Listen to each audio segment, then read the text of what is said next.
Assalamualaikum warahmatullahi wabarakatuh. Perkenalkan, nama saya Rizal. Jadi di sini kita akan membahas tentang Laravel Sanctum.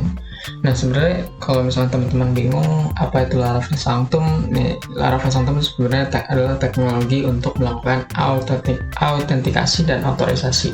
Nah, kalau misalkan kita ngomongin teknologi otorisasi atau segala macam itu kan ada banyak ya, ada basic O, terus ada JWT, terus ada Sanctum, ada Passport, terus ada yang lainnya lagi. Nah, kalau di Laravel itu dia itu merekomendasikan, dari pihak Laravel itu merekomendasikan ada dua teknologi yang bisa dipakai. Yang pertama adalah Sanctum, yang kedua adalah Passport. Nah, pertanyaannya adalah kenapa kita pakai Sanctum, kenapa nggak kita pakai Passport aja? Nanti kita bahas di sini pada next slide. Nah, sebelum kita masuk ke dalam implementasi atau coding, bahkan perbandingan dari teknologi, kenapa kita pakai Sanctum, kita harus tahu dulu nih apa itu Laravel Sanctum. Jadi kalau kata Laravelnya itu, dia tuh autentikasi yang ringan untuk melakukan membuat sistem single page mobile application atau simple token based gitu. Nah, di API ini, di Sanctum ini itu bisa mengenerate multiple API, dan juga token ini bisa memberikan suatu ability. Kalau misalkan di OAuth itu namanya scopes, kalau di Laravel Sanctum itu ada namanya abilities. Jadi setiap token itu punya keistimewaan tersendiri. Misalkan dia bisa mengakses order ketika dia punya keistimewaan, misalkan check order, berarti dia bisa melakukan replace order atau segala macamnya. Nah, di situ ada salah satu konsep dasarnya sebenarnya dari namanya abilities atau scopes. Nah, selanjutnya mungkin nanti teman-teman bakal bingung ya kalau misalkan di list dalam bentuk definisi. Sekarang kita coba ilustrasikan dari definisi tadi gitu kan. Jadi kalau misalkan ini adalah suatu aplikasi kita, entah itu mobile ataupun aplikasi web.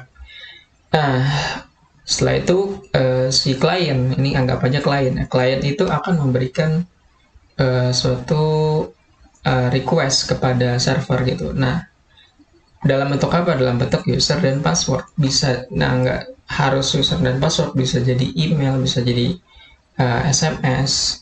Itu tergantung dari credential dari masing-masing perusahaan gitu. Jadi, yang penting dari data ini adalah memberikan identitas si klien itu sendiri. Jadi ada satu field yang mana unik untuk digunakan, yang nanti kita bahas di implementasi coding. Nah, setelah username password ini diberikan ke server atau database ini, lalu database ini akan merespons, yaitu berupa token. Nah, token ini yang akan kita gunakan. Nah, nanti si klien itu kita gunakan, yang kita request lagi tokennya itu dicek apakah token ini memiliki ability atau enggak. Nah, setelah dicek nanti akan merespon ability. Ya, jadi ketika diberikan respon dari server, itu akan memberikan bahwa dia itu cuma memiliki akses, misalkan update, dia cuma bisa memiliki akses yaitu read gitu. Nah, itu salah satu contoh dari ilustrasi Sanctum ya, Laravel Sanctum. Nah, dari Laravel sendiri dia memiliki kayak penulisan gitu, yang mana kalau misalkan teman-teman bingung apakah kita pilih Passport ataupun Sanctum. Nah, sebenarnya kedua ini memiliki ini yang merupakan teknologi yang sama gitu kan, dari segala itu sama-sama otorisasi. Yang membedakan Passport Sanctum adalah kalau Passport itu dia supportnya OAuth 2, sedangkan Sanctum itu enggak.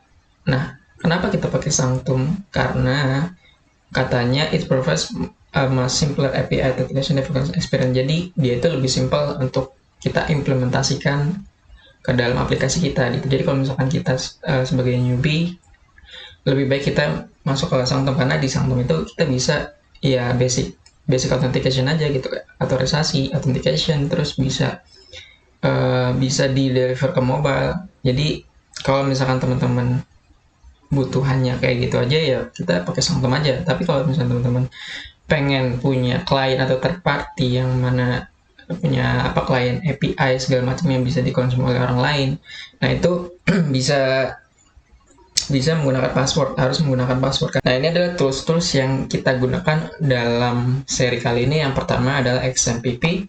Nah, XMPP ini untuk melakukan running database kita. Nah, karena kita pakai MySQL ya, database relasional. Nah, teman-teman bisa pakai yang non relasional juga, misalnya kayak MongoDB juga bisa. Cuma kan pada saat ini saya akan menunjukkan menggunakan database MySQL.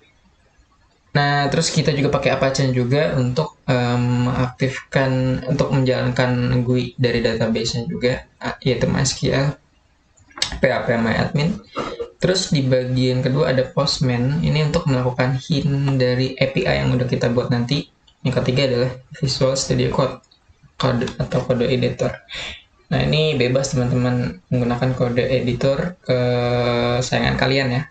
Nah di sini saya pakainya Visual Studio Code karena memang ini lengkap gitu ekstensi atau segala macam. Ini ada beberapa hal yang kita akan lakukan pada seri kali ini. Pertama, kita melakukan tentunya instalasi Laravel dan Sanctum. Nah, di sini saya anggap teman-teman udah melakukan instalasi dari tools-tools yang tadi ya sebelumnya. Terus kita konfigurasi Sanctum database, kita coba autentikasi yang mana ada register, login, dan logout. Nah, routing protection sama ability scope, dan mungkin ada materi-materi yang lain yang akan ditambah. Oke, sampai sini dulu untuk intro video kali ini. Nanti selanjutnya kita akan melakukan instalasi Laravel dan Sanctum. Mungkin nanti dilanjut dengan seri video-video untuk konfigurasi, register, atau penambahan metode yang lainnya. Terima kasih.